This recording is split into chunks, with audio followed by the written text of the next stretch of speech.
Be advised, the opinions and views of the hosts and guests do not reflect those of the station.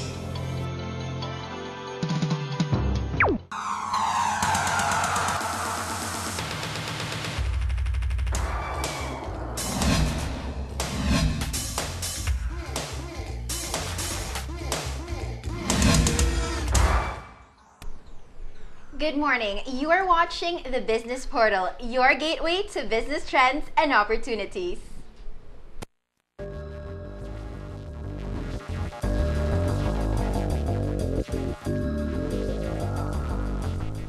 Hi, I'm Mary Beth Nave, and welcome to The Workplace, where we show you how to make the most out of your profession and give you the latest career trends to stay ahead of the corporate game. Now, we have an amazing lineup of guests for you this morning because, you know, Filipino artists are just amazing, and we're going to show you their work and what they can do for the rest of the world. Now, before I turn you over to them, I'll just give you to Miss Deanne Hernandez, the Dean of Wellness, to give you the health and wellness tip for the week. Take it away, Dean. Hello there, Global News Network viewers of Destiny Cable. I'm Deanne Hernandez, your Dean of Wellness, co-host of Mary Beth, and this week we're going to concentrate on your wellness as an artist. As you know, we Filipinos are very well known for our music artistry, our dance artistry, and really, to be able to stay well, you've got to release all these expressions. And we will have in just a little while a group of sketch illustrators, cartoonists, scriptwriters who will share with us a different kind of artistry. But for wellness this week, try your luck at expressing your artistry in art therapy. You will be able to express yourself in doodles, in paintings, in sketches, and just be able to express instead of in written language, the art form in your drawings. And so, Mary Beth, why don't we welcome our wonderful guests? As of course, ladies and gentlemen, without further ado, I'd like to introduce to you Mr. ERNEST Hernandez, the General Manager of Sketchpad Studios. And with him on the set right now is Mr. Ruben Nacion, a cartoonist at the Business Mirror, and of course, an art professor and animator at De La Salle University, the College of St. Benilde. Now, behind the scenes, we've got a Filipino comic veteran artist, and his name is Mr. Danny Acuna, and he's also part of the Sketchpad Studios. And right now he's drawing Dean and I and everybody else. So welcome to the set. Welcome to the workplace, you guys. Thank you for having us. All right, so Ernest, I'd like to ask you, what is Sketchpad Studios all about? Well, basically, we are a creative talent agency. We focus on comics. We decided to pursue a line in comics since we saw that there's a need for a creative talent agency here in the Philippines to help market the talents like Benak, to the world. We need to show how good the Filipinos are to the world. So that's why we established Sketchpad, is to show how good the Filipino artist is. And how did Sketchpad start? Well, it started with a few friends of mine. We had an event called the Metro Comic Con, and with that we gathered a lot of artists, and all of them are looking for someone that could represent them abroad. No? So there was a calling for a studio, so we took part in that. So it was fun. We started February 20 of 2010, and we just celebrated our first year anniversary. Happy anniversary. Thank you. Happy first birthday. Yes, and life has been very different since then, so and it's exciting. Who do you owe the discovery of your artistry? Is it to the one beside you? Well, a part of it, yeah. A part of it is my teacher here. It was my first year high school. He was my drafting teacher. So drafting teacher. Yes. We drawing some boxes and buildings. Yeah. Why were you trying to be an engineer at that time? I took Engineering. I took engineering. Ah, For the okay, first 2 'cause I know years. drafting, cartoonist, medyo Right. alayo. Okay. Actually, to all the viewers, the story of Ernest is actually very interesting. Yes. Because you started off. What was your course in college? I wanted to get into fine arts. My dad told me that there's no money in arts. So you he went discouraged to- you. He told me that if you're gonna be drawing for a living, go for architecture or engineering. So And that's where the two of you met. yeah, he's No, my we met in teacher. high school. High Ah, school. high school. And you Yeah. were teaching high school. Yes, I was Yes. with Colegio San Yeah. Agustin Because before. I thought, with your age difference, you must have started teaching when you were -10. Yeah. Well, I was 19 when I started. But when we met, I was 20 plus then already. And then you were still figuring out what you were going to pursue in the industry. college. Yes. In Yes, college. And yes. so you took what was your what degree did you finish? Marketing. Marketing. And then you went to the corporate world. Yes. For how long did you stay in the corporate world? Around 3 years. I was earning really well in corporate, but So what happened? It wasn't making you smile. yes, definitely. I always look at weekends to enjoy, but you have to enjoy life. 5 days a week of working is not enough. No? So I might as well find something that is not work for me. I enjoy this. Okay, so from being in corporate, how did you discover that you had this love for the arts?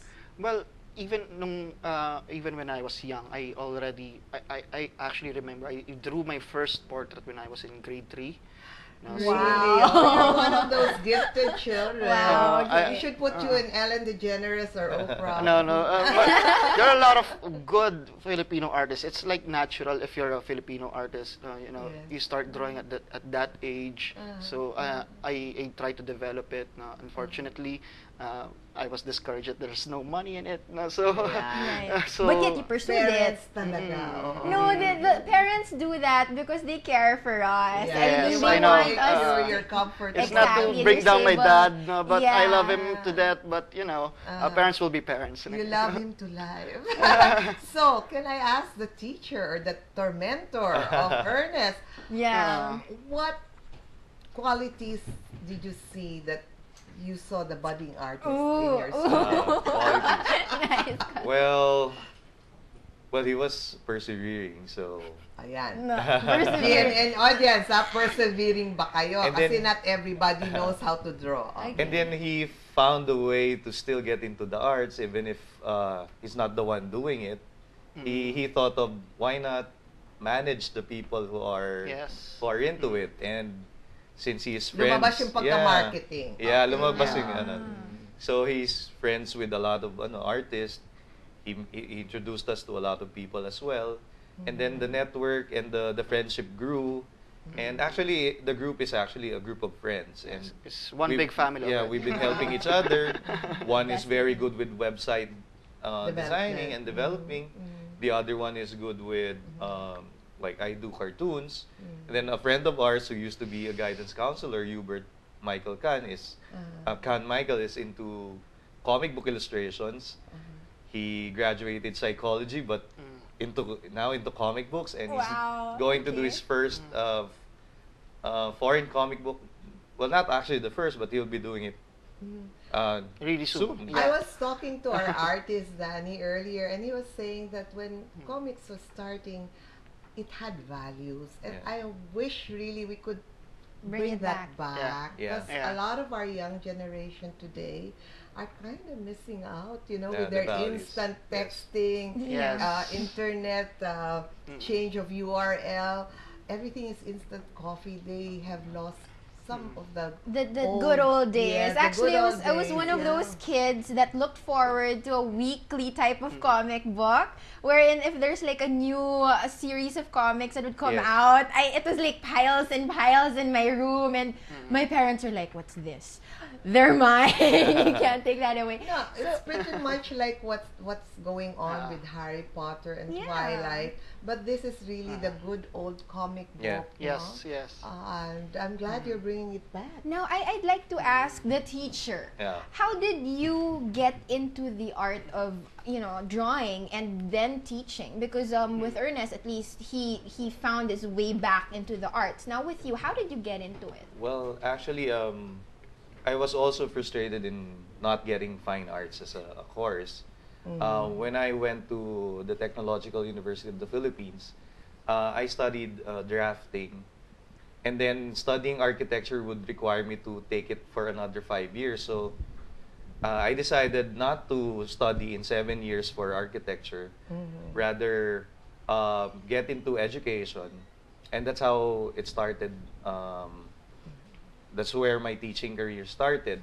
But I really wanted to get into the arts. I really want to do cartoons. I really want to get into political cartooning and making stuff like that. Political cartooning, yes. So, whenever I am free, like in Colegio San Agustin, where I used to teach in high school, we would be required to have substitution for teachers who are absent. So, You grabbed the opportunity. No, so what I did was, whenever the kids are noisy, I draw them. Wait, you draw them being noisy, or like the crazy things that they do during my you substitution. caricaturize, yes. I make fun of them, thinking that it's like getting back at them, but I was enjoying what I was and doing. teaching them a lesson, or but look whenever at how naughty you are. Yeah, the funny thing is, whenever I give it back, whenever I give it to them for free, of course, they get Kilig. happy pa that So they they were become drawn. more noisy. Well, not really. Okay, all right. The next Now time they they give you see more me, respect. the next time they see me, they would want me to draw them. Again. But okay. the pressure is like they're 50, so I can only accommodate a few, of course. Oh. My God, you're such an accommodating teacher. Can we enroll in your class? So then, I got into the newspaper business. Well, a little late in my teaching career in San Agustin. That's the reason why I decided, since I can do it for a living, might as well get into it a little, more and into it, because that's the thing I really love to do. So, I worked for Inquirer Publications for 3 years, and then You were doing the political cartoons? Broadsheets, no? well, I didn't get that lucky because I was hoping that my work will be noticed by Inquirer, but I was doing it for Bandera. Sometimes I was doing it for Tumbok. These were their what do you call this? Their tabloids. And then I I was recently about to say that, but I was... and then it's leveled up now because I recently got my work for Business Mirror. recognized. For Business Mirror, and I just did it yesterday. So my first issue is coming out today. Congratulations. Cartoons, yeah. Well, it's my mom's birthday. Maxima Chimingamedes, wherever you are in heaven, happy birthday, 97th birthday. And then my editor-in-chief was really accommodating, Monchuchay, and she showed me what to do. I was also like following Jimbo Albano's political cartoons because he's leaving for another job. So he asked me if I could fill in for him, but actually replace him. So we have a case where a student is now nurturing the teacher. Actually, Or they're both. They're both. we learn from each other. Right. Yeah, we learn from each other. Actually, when I saw him draw in class, I was like, "Whoa, that's cool!" You're I one wanna of do those that. students I who wanna were do that. noisy. You're one of those who I don't know if he blew drawing. me, but there was one time. I all the assignments in class, I was paid to do 20 pesos per assignment on his class though. So Wow. sad part is that I had this one mistake, and everyone made all the mistakes. So he caught me that I did that all it the was you. that I did all those homeworks. Now, so you know. Okay, so that's just a bit of a background of these amazing artists, and let's go back to Sketchpad Studios. What kind of services do you provide? What can the audience actually avail from Sketchpad Studios? Well, right now we mainly focus on comic art. Comic art. Yes, Hindi comic art. cartoon. Comic art. We call it sequential art. Why is it sequential art? Well, it's sequencing. Okay, it's not just There's a there. storyboard. There's a storyboard. It's a series of frames, right? Yes. We're currently doing some projects for international comic book publishers. So Wonderful. And you guys are all Filipinos behind Yes. international work. Yes, actually, there are some foreign artists that wants to apply for Sketchpad. I don't know how did they get my emails, but you know, it's one good thing. So If GNN can get you to Oprah's network, would you be willing to draw? oh, definitely. I'm a fan of Oprah. I watch her We shows. will ask Mr. Philip Chen to send the GNN telecast over there. Because I mean, they're amazing. They're like, we have Mang Danny drawing behind Yep. the scenes right now, and for those of you watching, you're seeing him. Well, our camera crew's been showing I clips think of he's him. finished. Wow. Okay, sorry. Who is that? That's you. That's me. Yeah, that's you you. want to see Mary Oh, no, Beth? okay, here. I'll just show okay. you. This is Can we have- me. Can This I is have me? Mang Danny drew me like in In a less few than minutes. in a few minutes. This Yeah. is like 10, 15 minutes or even less. And well, Kuya Freddy will be handing over the finished product of Miss Dean Yeah. Hernandez. Wow, I look so, So- pretty. Yeah. Oh my God. Ladies and gentlemen, this Thank is not you, Mang Danny. Yeah, I treasure thank this you. forever. this is not Adobe Photoshop. Oh, There's yeah. actually this is him sketching live art, and we were talking the whole time. Yeah. And he was sketching us. So amazing. See, the movement doesn't face Mang Danny because Mang Danny, can I admit that you are almost that sexy number? He's 67. And you know, he wants to be referred to as the illustrator, the scriptwriter, and a cartoonist. See, he's multifaceted, Yes, multi-talented, yes. no, Mang Danny? He's also our father in the studio. He's our granddaddy, our Papa Bear. Our Papa Bear, yeah. And also for those watching our show right now, how can you pursue your work as an artist? I mean, do you have to, like she asked earlier, you need to have qualities. Now, do you have to be born with the gift of drawing, or can you acquire it? Do you want to take that? Actually, well, I teach my kids that learning how to draw is an acquired skill. There is part of it that's, of course, something it's part of your heredity. Yeah, It's the genetics. genes, Yes. genetics. Mhm. But another part of it is you really have to work hard for it if you are interested to really develop. Because I would say that my learning doesn't stop. As a teacher, I still have to learn a lot. And when I met all these wonderful artists like Yes. Stephen Segovia, Lainil Yu, and Harvey Tolivo, these are Filipinos, and they do comic books for Marvel. They're so good. Marvel Comics? Yeah, Is and this an international It's an syndication? international Marvel syndication? comics. Okay. And these guys did not even study fine arts. These guys are really into it because It's a natural gift. and they really wanted to learn because we have seen how they worked before, How they progressed. and how they progressed. So I really want So it can be an acquired It gift, can be an talent. acquired yeah. talent. With teachers like Sir Danny, why not? Yes. No? Yes. And like you, and Yes. you could, yeah.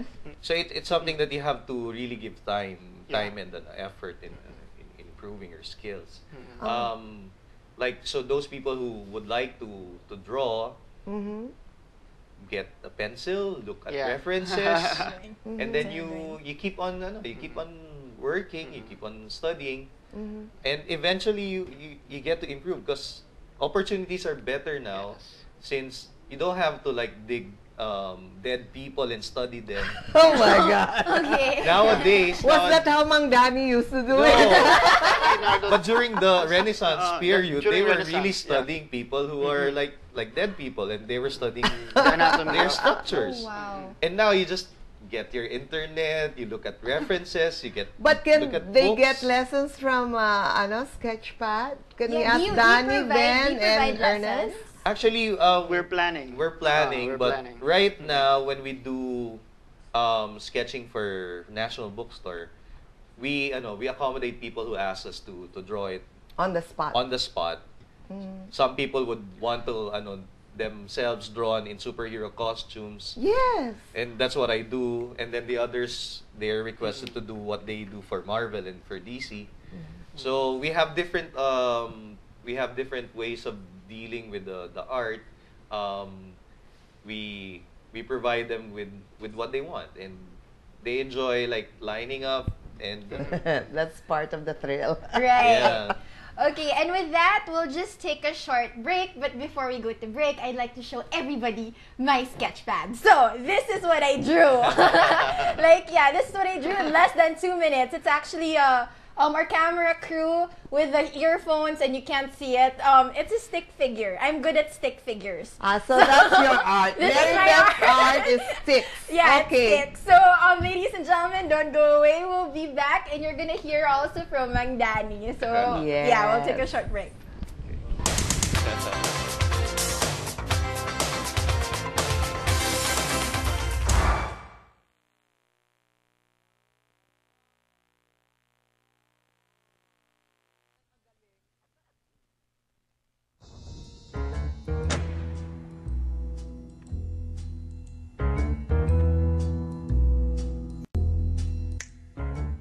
Hi, welcome back, guys. Again, welcome to the workplace. And our amazing guests this morning are Filipino artists, comic artists. And well, you've seen the work of Mang Danny earlier, and he drew Dean and I in less than 15 minutes. And well, I beat that because I just drew one stick figure in less than 1 minute.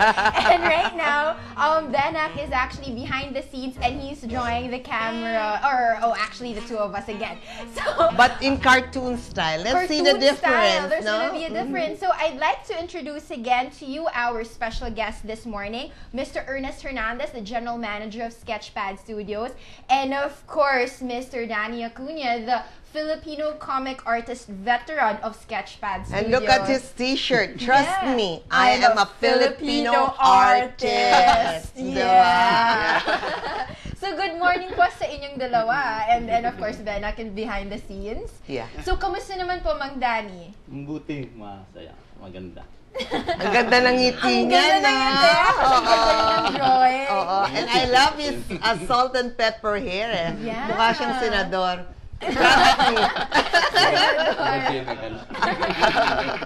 So Mang Danny, nagtataka po kami ni Dean. Ano po ba yung history ng comics? Paano po ba ito nagsimula? Sa Philippines. Oo, Sa Pilipinas. Sa Pilipinas, nagsimula yan nung mga 30s pa, pero hindi pa, tinatry pa nila yung income, yung study, no? Pero ng 1944, doon nila nakita na pipick up ang comics. Na, Ano po yun? After the Japanese War? After na, no? Oo, yun. Okay. Liberation na yun. Liberation. Naglabas sila ng comics na twice a month. That is Filipino comics and Hiwaga comics. Hiwaga. I remember Yeah. Hiwaga. Oo. No, hindi mo generation yon. Okay. 1950, they had 2 more comics. Okay. The Tagalog Classics and the Special Comics. That comics, paglabas niya, twice a month. Kaya kung 4 siya, lumalabas siyang monthly. Isang comics, isang linggo, no? Okay po. Ngayon, tinignan nila yung project, nag-boom yung project. Kaya Kumikita. Nagtinda ako ng comics kasi artist ako talaga eh. namang oo. Ano, Kasi ako pinanganak akong the artist business. talaga. Okay. Talagang pinanganak akong Alam mahilig niyo mag-drawing. talaga na nung lumabas kayo, nagdodrawing na hagad kayo. Gigil na gigil.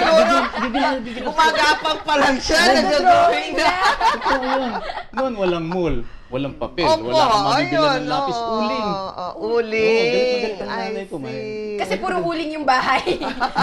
I'd go to the wall, to the Ay, yung ceiling, to the artwork. table. Ay, yung kanyang Basta lahat canvas, naabot lahat ko. ng dingding. Oo, lahat ng makita kong puti. Pati yung nanay niyo, dinodrawing yung nanay. Kaya nagtatago yung nanay ko eh. Isang si Danny. Ngayon, yung comics, nagtinda akong comics para makakuha ko ng reference ko.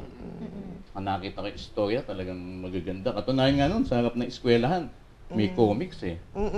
Very educational noon. At And the values po na andun yung sinasabi values. nyo. Oo. Ibalik nyo po uli with Sketchpad and try Ernest natin, and ano. the Ano po team. yung nangyari? Sabi niyo twice a week po siya lumalabas. Oh, Tapos, naging weekly siya. weekly. Kasi lumaki ang income eh, no? Ang artist noon talagang wala namang eskwelahan sa drawing eh. Opo. Ngayon na lang. Hanapin ko yung magagaling. Tapos? Sila Kuching, sila Redondo. Wala eskwelahan eh. Sa kanila ako nagpupunta. Naglilinis ako ng bahay nila para turuan nila ako turuan. Talagang inside job. Go to where the talent is. Sila yung mga superstar sa comics eh. I-share nila yun sa akin. Kaya ganun din ginagawa ko. Tuturo din ako ngayon. Lalo na sa mga street children. Doon ako natuto. Pinamamalengke ko sila, hindi ako nahihiya na tapos tuturuan nila ako. Palitan lang ng share, walang bayad eh. Dani ganito, hanggang sa natuto akong maglapis. Pencil muna. So from chalk o from uling, pencil. Pencil oo. na. I see. Tapos yung ginagawa ko pa, yung text. Yung text na laruan ng mga bata. Text. Yung text. Okay. Ayun, yun ang inaano ko. Hanggang sa natuto akong storyboard, nag-script na. May script na, natutuan ng blocking. Kaya mahal na mahal ko yung mga professional artist noon. Ngayon, lumakas ang comics, naging from weekly, ginawa nilang twice a week. Kung illustrator ka, nakagaya ko, ang nobela mo, talagang hapo ka. ang nobela mo, halimbawa, 5. Kung nag-twice a week yun, 25 yun. Hindi ka na matutulog. Totoo to, may namamatay sa amin sa ibabaw ng mesa. sa pacing, Ganun sa ka-professional kami nun. pressure. Sa pressure, ng Andyan deadline. yung Kasi pagdating naman sinusundo yung drawing nandun na yung pera. For printing, deadline. Nandun yung pera, nandun yung script. I see. Deadline ka, biruin mo yung twice a week. Wow. Tapos, 2 beses. Kaya gagawa ka, kaya ang assistant dumami. I see. Pero ang dami nagkasakit. Din. Ngayon, no? Sa pressure. Yung quality ng comics, tingnan mo ang quality ng comics. Niisip nila daily na. Ang isang Atlas publication, ang isang Gossip publication, there are 5 publications inside na isang publication. Ang comics noon, 100 titles a week. Nag-income ang comics na pumasok sila sa top 20 sa Pilipinas. Kaya naglabas yung Miranda, Rex, Soler Publication, Makabayan. Nag-flood yung country ng comics. Sumobra naman na over. Ang stand, ang dami. Punong-puno po. Nagdo-drawing ako, nagdi-deliver pa din ako ng comics sa mga stand. Wow, meron pa kayong panahon, sir. Ang income sa comics talagang, nakapagpatayo ko ng bahay. Talagang, nice. Talagang, Mang Danny, anong favorite character na ginawa nyo? Yung favorite nyo? Sa lahat ng dinami-daming ginawa nyong character? yung sa akin, yung Butchikoy. Meron akong Butchikoy sa Funny Comics eh. Butchikoy. Oo, yun. Andito ba siya? Hindi nyo dala. Yung gustong-gusto ko, yung gawa nila Puching. Talagang mga Pilipino character yun eh. Sila Talahib. Yan, sila Galo Gimbal. Pero kayo rin ang gumawa nito. Hindi. Si Ben Cab, oo. Ang mga characters, kung gusto niyo makita yung mga characters ng Sketchpad, ayan, sila pa yan. Oo, yung cast. Pwede ka lang gumawa ng comics tungkol sa Sketchpad characters, di ba? First project. Nakadalawang comic strip na siya. Wow. And in fact, I was telling our marketing artist Ernest here, you might want to offer these to companies as gifts. Yeah, you know? portraits Yes, of your bosses, of your departments, to then, celebrate your anniversaries and birthdays and achievements, di ba? And then, yung ginagawa ni Benak, di ba, yung kwento niya na dinodrawing niya yung may ingay niyang estudyante. With all your expressions. Yung mga behind the scenes, pwedeng i-drawing yun. Kasi nga, I belong, Ernest. How young are you, Ernest? I'm 29. Oh, 29. Wow. I am 60, feeling 16, but anybody over 29, we belong to the IBM generation, 20th century, no? Yeah. Diba kami ni What Danny? IBM? Ano ba IBM? it's better manual. Diba? Hindi better manual, computer. hindi computer. Mabuti yung mano-mano. Hindi Parang- ba? Totoo. IBM, it's better, Better manual. manual. Kasi pag wala hong electricity, walang cellphone, ay balik tayo We'll sa go back to drawing. this. Hindi kasi Yes. pagka, ang Oo. pag manual, napipil mo eh. Yung line Ayun, mo, may nadadama damdamin mo siya. pong Yes. nadadama. Oo. Kaya Oo. pag Totoo. tumingin ka, damandama mo yung ganda niya eh. Kaya pag, Daman-dama pala yung ganda mo. Habang dinidrawing Wala. mo, Danny. kaya pag dinrawing mo, nandun yung ano, nandun yung figure eh. Dito. Totoo yun. Kaya ano, Kahit na yung aming saya. O, diba? totoo talaga yun. Iba yung ano eh. Oo. Nasa puso mo kasi. Pag computer Kumutob ko yung puso niya habang dinidrawing ka. Nakurot ko yung kanyang katawang panglupa. Oo. At saka yung kanyang paglilikha ng maka-Diyos na likhain. Oo. Yun, Tingnan mo yun, nakurot no? natin yun. Pareho. No, white paper, ano? Oo. Tapos White paper, pencil. there's nothing Tapos I'm there. looking at Oo. you. Oo. Oh. Natapos, ayan, no? Oo. Oo nga. Ano? Tapos sabi sinungaling yung kamay ko, nakasama yung isip ko, no? Gusto niya. Pero Mang Danny, as I was suggesting with Ben Nak, he was a teacher. Ikaw rin, pwede ba namin kayong hikayatin dito sa GNN? Kung sakaling mabuo natin yung grupo, pwede nyo bang maituro sa madlang people, yung mga Oo naman. viewers namin? Kasi I'm sure, alam mo, pag walang cellphone, walang TV, walang activity, baka naman meron silang talent, pero kailangan buksan nyo yung pananaw nila na meron pala silang natural na galing. Ginagawa na namin yun eh. Sa Luneta po, Street diba? Children. Oo. Luneta. Yeah, he teaches. Oo. Saan po Nagtuturo doon? kami- Pupunta kami. Anong araw? sa kalsada. Nung may editorial cartoons ako sa Tonight, sa Aban, naglagay ako ng ads doon na magtuturo ako ng drawing. Nagtuturo ako sa park. Libre Sa po mga ba to? libre yun. Libre. Kasi artist ako eh. Naghanap ako na magtuturo sa akin noon eh. Oo, Kaya sineshare ko. Ngayon, walang napuntahan sila. Ang gagaling nila. Mayroon pang imbalsamador akong tinuruan eh. Ang galing. Barbero. Abe, hawak niya yung mga Minemake up pa yung patay. diba? Security. Ang galing talaga. Ang galing mag-makeup. At yung drawing niya. Pero sa Dapat siya rin kunin natin yung makeup artist. nandun ang magagaling. Kita mo pag namatay ka, ang pogi mo. Hindi, stretch nila. Oh, see? Kaya si Mang Danny This is Benak actually in his work right Ayan, now. look at that. Oh, that's your bangs that this is is appearing me. there. Yeah. Okay. You might look like Tinkerbell or Tweety Bird. Tinkerbell. I'll go for Tinkerbell. No, pero alam mo, Mang Danny, like, tingnan niyo po, that's why I began as Dean of Wellness. No? There's an art therapy.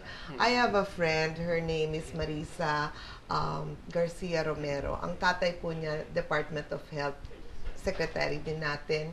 She teaches my classmates and other friends healing therapy. Pag medyo marami ka ng dinadalang mga suliranin sa buhay, Drawing mo. by drawing, tingnan niyo po si Tita Cory, no? Oo. Natuto siya mag-draw ng flowers on mga wooden canvas ang kanya, no?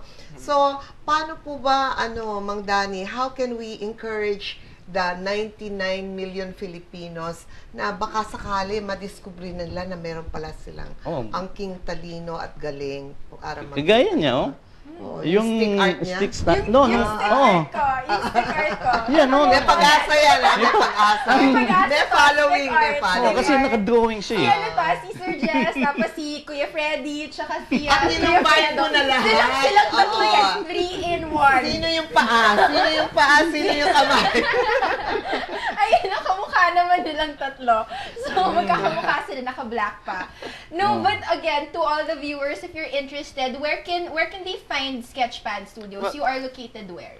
We are located in 28 Katarungan Street Corner, Kayumanggi. Just refer to our website, www.sketchpadmanila.com. And see the way we've been laughing. And cartoons, whether political or satire, they kind of lighten up the day. Yeah. In a very serious tabloid or broad print. Oh. Manila Bulletin, I think si Ben Nack. Business Mirror, yeah. I mean, And he teaches in De La Salle University College of St. Benilde, so all the students there go get his class, you know. Yeah. Ano daw hindi siya Ruben Nacion Ben Nack. Ben Nack. Ben Nack. Oh, Flex. yes. Parang Ben Affleck. Pero si Mang Danny po, actually pinakita niya po sa akin yung mga art niya kanina. It's not just portraits He has his own comic strip. What's He this? can also do Maharlika. colored comics. Yeah. Yung mas mahal. He has Maharlika and then, ano po to? Meron siyang coloring book. Coloring book for Yes. kindergarten. Pero pwede rin siyang gumawang coloring book for mga over 50 years old. Yes. Para mga nag-second childhood. Yeah. Diba? Yes, oo. And then, so, as in, he's very diverse. Ito po yung mga coloring book niya na artist, makikita nyo. So, from portraits to coloring books to comic strips. We also do some political comics. Every Political comics election. pag election. Wow. Yung mga tatakbo dyan sa next election. At saka gusto niyong Get in maging... touch with Sketchpad po. Yeah, Diba? they can do kung wala po kayong budget para sa isang photo studio at magparetoke. Ika-cartoonize na lang the way Ben Nack is cartoonizing Mary Beth right now. Right. At tapos yung nakita po natin, what we see on screen right now are only some of the works of the artists in Sketchpad Studios. Yes, oo. Kasi kung meron hong Harry Potter, yung mga sketches ng Sketchpad artists, no, are probably thinner, less words, but more graphic artistry, no? Yes. Opo. Okay. And then, you said mentioned earlier you have a Metro Comic Con event. When is this going to be held, and what can the viewers expect? Well, this is on May 7 and 8. We're holding it on the Mega Trade Hall 2. Wonderful. Okay. Just expect a lot of Filipino artists working abroad to be there from Marvel, DC. And I understand this is not the first time you're hosting this. This is the third year that we're holding the Metro Comic Con, and there are some international artists that are coming over, so we can't announce them we're yet, seen from Siberia to Indonesia, and our 44 cable partners, if you're in those provinces viewing this show, please go to Mega Trade Hall 2. And May 7 and 8. From what time to what time is it going to be? It will start at 10 o'clock in the morning up to 9 o'clock in the evening. Is there an entrance fee also? Yes, 100 pesos. Oh my gosh, ladies and gentlemen, for 100 pesos, you can You already... can already explore a future livelihood, diba? Wow, and okay, that's me. Oh wow, that's you! That's the cartoon Mary Beth. Finishing touches na. Yes, for those of you again who's in CSB or College of St. Benilde, you must be proud to have a professor like him. And for those of you who want to also study the art, you can go to Luneta Park. At kung tuwing kailan po ba kayo nandun sa Luneta? Anong oras po ba kami Anong oras po pipila? ba kayo nandun? Para nandun kami nakapila.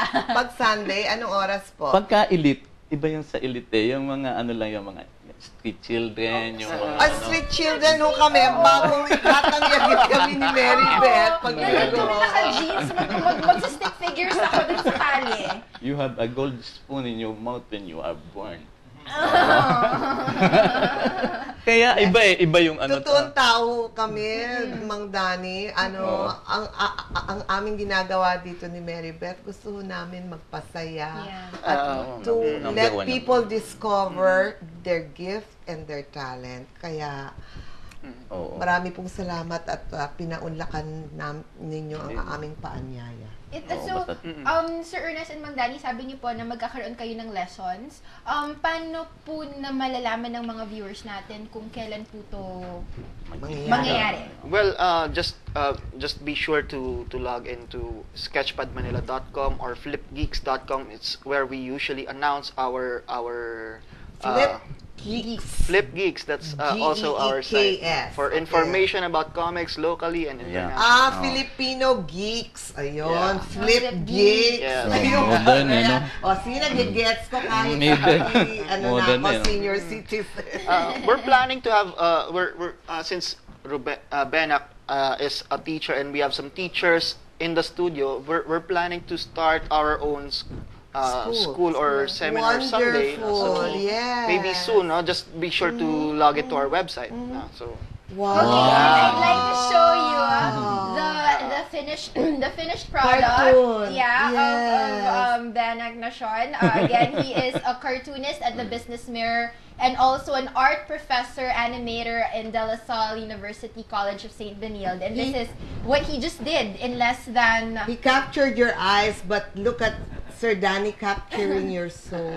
Yeah, Oh, see the two different Diba? work. Yes, yes. Ganda, no?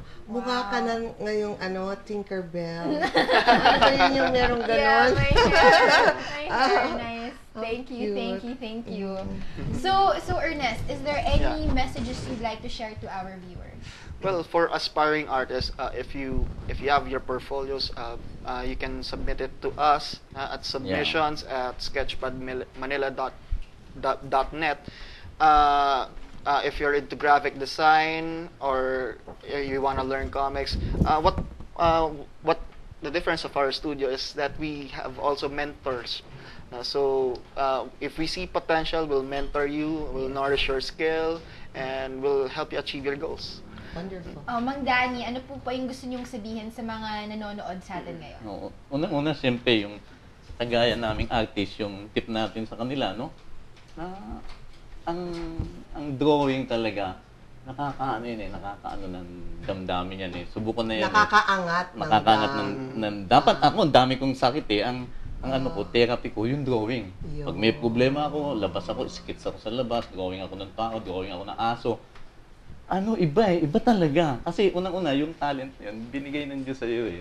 Pagyamanin mo. Express it and spread it around, di ba? Share mo. Yeah, and that's why we're very privileged to have all three of you in the studio because you're Yes, sharing yes. us your experiences and knowledge and lessons even to all of our viewers. Yes. Now, Dean. Yes, start expressing yourself in art form, whether it's cartooning, drawing, dancing, singing, cooking, whatever it is. Express yourself. God loves you until the next time. Yeah. I'm Dean Hernandez.